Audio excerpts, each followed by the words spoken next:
Now, we have a number of questions which I'd like to work through. David Neil has also joined us. David, welcome. For those of you who don't know David, and I think most of you will do, David has been a stalwart contributor to prostate cancer over many years. He's Emeritus Professor of Urology at Cambridge and Oxford, and was one of the founding urologists behind the National Prostate Cancer Audit project. So it's great to see you, David, and welcome. Let me start by going back to Joanna and this question of the COVID effect, because there have been a number of questions which have come in. And what was interesting to me was to compare your graph about the reductions with Peter's graph about the increase in diagnostic rate and the discrepancy between diagnostic rate and treatment rate.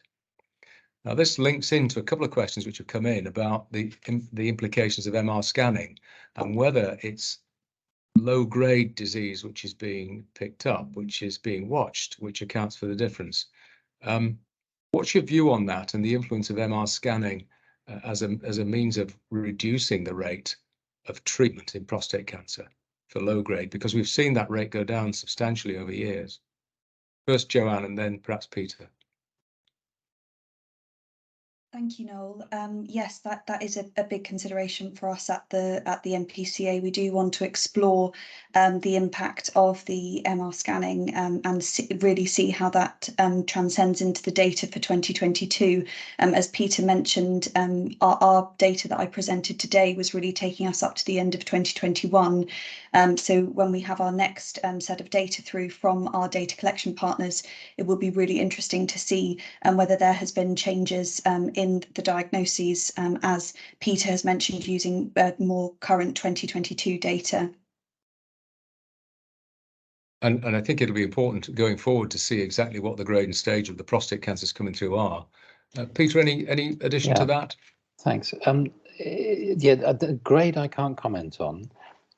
Stage is interesting. As you might expect, we saw a disproportionate drop in early stage prostate cancer when we saw that big drop.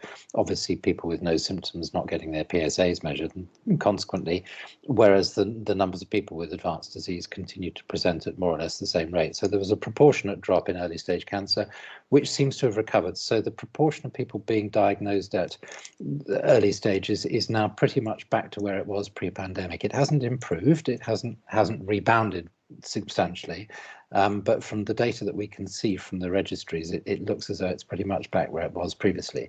Obviously, the big question is how we can improve on that and how we can do more to drive up the proportion from where it is at the moment, which is about 45% at early, about 50% at early stage. If I might just ask you another question about lessons learned, really. One is that when the lockdowns occurred, we can see this very clearly on the figures, the treatment really dropped dramatically, and a number of departments physically stopped treating patients, predominantly with surgery, where radical prostatectomy stopped, and also with radiotherapy. Our own experience here in Manchester is we got going straight away and got back to operating within 2 weeks of the lockdown, but it was very patchy. Do you think we should have a message for people out there that in the next pandemic, which will come, that we really shouldn't put the brakes on completely? Yeah, you're absolutely right. There was a very heterogeneous response, and some places carried on almost unperturbed and shifted into surgical hubs and cross referrals and managed to set up systems which really maintained volumes of activity, particularly surgery, very effectively, and others, as you say, were much more risk averse and closed down. We tried throughout to encourage people to keep going, to encourage people to keep being referred in, but it is quite difficult, and this isn't a command and control system. All we can do is advise and try and put the guidance in place for people to try and maintain levels of activity. But you're absolutely right. I think the message should be that we should have the ability to put in place the necessary protective measures. And of course, one of the difficulties was For example, getting testing set up for patients ahead of surgery to make sure that you weren't anaesthetising people with active COVID infection, which was a real concern for the anaesthetists at the time. And again, rates of testing and access to testing were quite heterogeneous at the time of the sort of first and second peaks. So I agree. I think we need to draw that learning from the pandemic and to make sure that we have systems which are flexible and resilient. I think our colleagues in non-surgical oncology did really well. The radiotherapy, as you saw, largely kept going and recovered very quickly. And we, of course, used the Cancer Drugs Fund to flex the agents which could be used for metastatic disease so that we could offer people access to abiraterone and enzalutamide under the Cancer Drugs Fund as part of the kind of COVID measures. And we, again, saw a really rapid uptake of those. And I think some of the enzalutamide data probably reflects that this was a change in point at use and a flex away from docetaxel to enzalutamide. And people having used enzalutamide, I suspect, have discovered that it's active and effective, and in many cases are not going back to docetaxel in the same numbers. Yes, that's helpful, and that prefigures my next question, which for Joanna really. Jim Adshead raised the question of whether the switch from enzalutamide to docetaxel, whether we can unpick this really, whether those patients who might be suitable for docetaxel are getting enzalutamide and vice versa. And I know that, Joe, you've just done a systematic review on this, which I think is quite revealing about how many men are not getting guideline type treatment. I wonder if you might comment on that. Yes, thank you, Noel. Yes, I have been doing some work, and the work really going forward for the NPCA is we are trying to focus very much within the metastatic cohort of patients. And one aspect of that is looking at the systemic therapy and how that's changing. Of course, it's a ever-changing landscape. We're getting lots of, practice-changing trials that are providing evidence that are changing our international and national guidelines. So we have to really keep up to speed with how things are changing. For example, the use of triplet therapy with docetaxel and novel hormonal therapies in combination with ADT. And this is very much something that we want to look at within the NPCA, within our data set that we have, that systemic anti-cancer therapy data set. We're able to extract the metastatic patients from the cohort of prostate cancer patients, and then we can look at the utilization of these treatments. And actually a piece of work going forward for the NPCA is to look at the utilization in England of these treatments and whether there was a change across the pandemic, which of course there's evidence of from the presentation that I gave this morning. But we want to unpick that in more detail, for example, looking at abiraterone, looking at apalutamide, and then going forward we want to, as I believe Jim suggested, looking at triplet therapy as well. So that really is very much a priority for us at the NPCA, is to look into the variation essentially in utilisation, particularly across England, because the systematic review that I performed is showing that internationally a lot of patients who are eligible for these treatments aren't necessarily receiving them, and there is we need to unpick the reasons as to why that is happening, and the NPCA hopes to drive some of that work in England. And that's quite a hot potato. I'm just going to put this back to you, Peter, briefly. I don't want to put you on the spot too much, but as you're aware, urologists have been very restricted in their ability to prescribe some of the novel hormone agents. And that is reflected, I suspect, in what Joe has just said, that patients who need treatment are not getting it because there isn't the availability of oncologists, and the urologists are simply blocked from prescribing or discouraged. Is there going to be a lift in that approach? Who prescribes what is not a matter for NHS England. It's a matter for the providers and the people who organise dispensing locally. The oncologists and the urologists usually sort out between them who does what. The availability of the drugs through the Cancer Drugs Fund has been, during COVID, has been really very liberal. Whether that's all maintained, it remains to be seen. We're working at the moment on the fact, for example, that abiraterone has just come off patent, and whether we can try and do something to get a policy through to make that more widely available, because that would make sense. But certainly I think the availability of drugs for treating advanced disease has been really very good over the last 2 years. So I don't think there should be restrictions on what's available to people from the point of view of the kind of regulatory or commissioning aspect. If people are not being encouraged to prescribe it, then I think that's something to take up with the local system, whether it's the local integrated care system or the trust itself. Thank you, Peter. That's very helpful. Perhaps we could move on now to two aspects which I'd like to get covered. And one is clearly a series of questions coming through about resource. And this plays into the north-south data, which Chiara, you mentioned.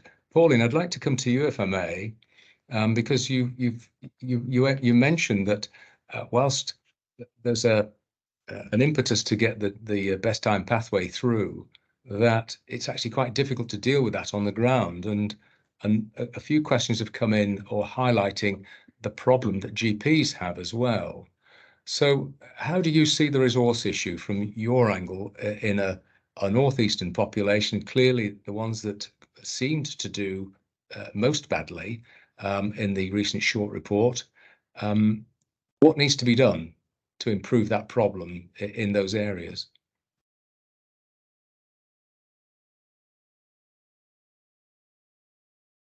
Sorry, you did give me warning. I was getting a question. So I think one of the issues for us is that in a district general hospital is that we have one radiologist reporting our prostate MRIs one session a week.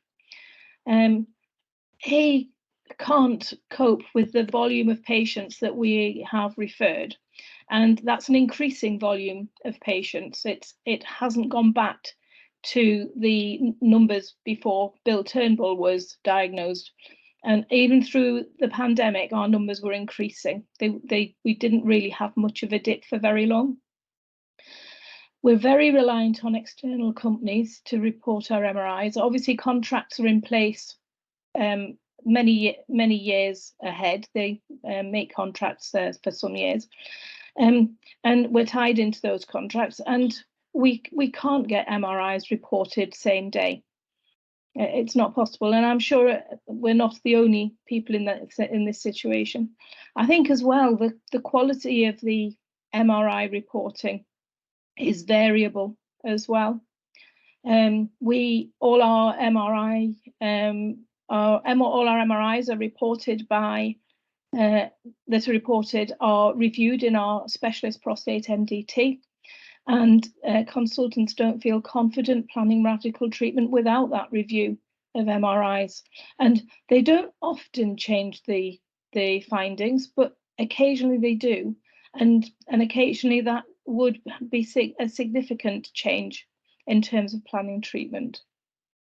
Now, I don't think that with the best will in the world that in the Northeast we're going to attract great numbers of specialist radiologists when there's so much choice around the country for where they can work.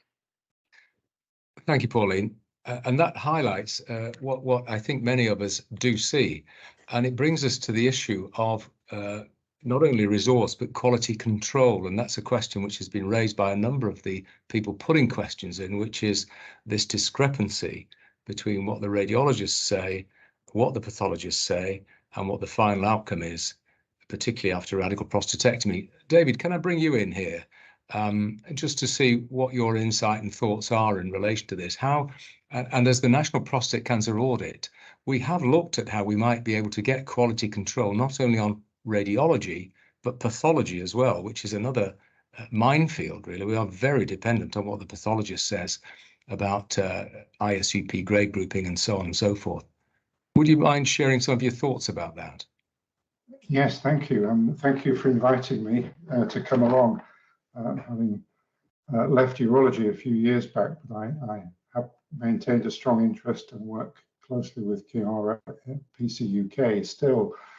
I mean, I think it's a great thing that the sophistication of diagnostic pathways have improved, and it is now so dependent on really adequate training of both radiologists and pathologists to really give the correct stage and grade, and because it does really predict the pathways that people then end up on treatment. So it seems to me that supporting, this is being done against a backdrop of staffing shortages, within the NHS very widely. And, this is going to take many years to fix. I think this is the problem. And whether, you could outsource some of the radiology, but the quality control there, as we've just heard, is a real problem. I think improving something that, NPCA UK have been involved is putting on training courses, for maybe try and get to upskill some existing radiologists might be something that could be considered. And I see that, yes, Jonathan Anning has also made the same point. So I think this is, on the one hand, great progress I've seen since people just had trust biopsies, but now we're hitting this bottleneck of staffing. I'm afraid I don't have any solutions. But perhaps I could bring in. Sorry, Peter. Yes, but perhaps comment on a couple of these points. Clearly, we need more radiologists, and we are fortunate that NHS England and the Treasury have combined to allow us to increase the numbers of radiologists in training by record numbers in the last couple of years, and we have plans to continue that. So we've added more than 100 SPR places to radiology training in the last 2 years successively, and plan to continue till we have more radiologists. The other point is about radiology networks, which are getting going, and clearly they're heavily dependent on having the IT. But you shouldn't be dependent on a single radiologist in your hospital to report MRI scans, is the point. We have a lot of radiologists. We haven't been as good as we should have been at networking them, getting them working together.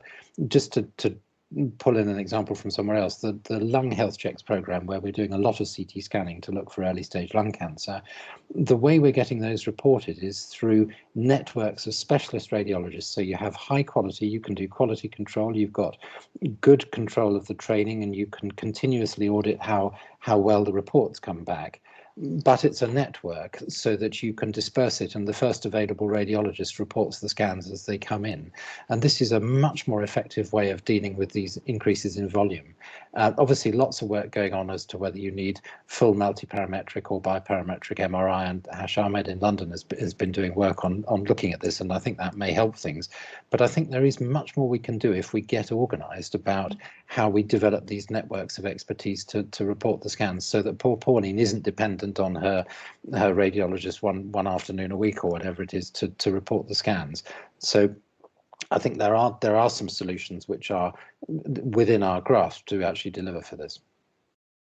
There are two things I would perhaps comment on in relation to that, Peter, which I think is a very important concept. And the cases are moving around at the minute, not so much in radiotherapy terms, but they do move around, but certainly in surgical terms. And Caroline Moore, who's on the call, has raised this issue of how they're counted. So, for example, cases in Wales are often done in London or Manchester or elsewhere, and they are moving around.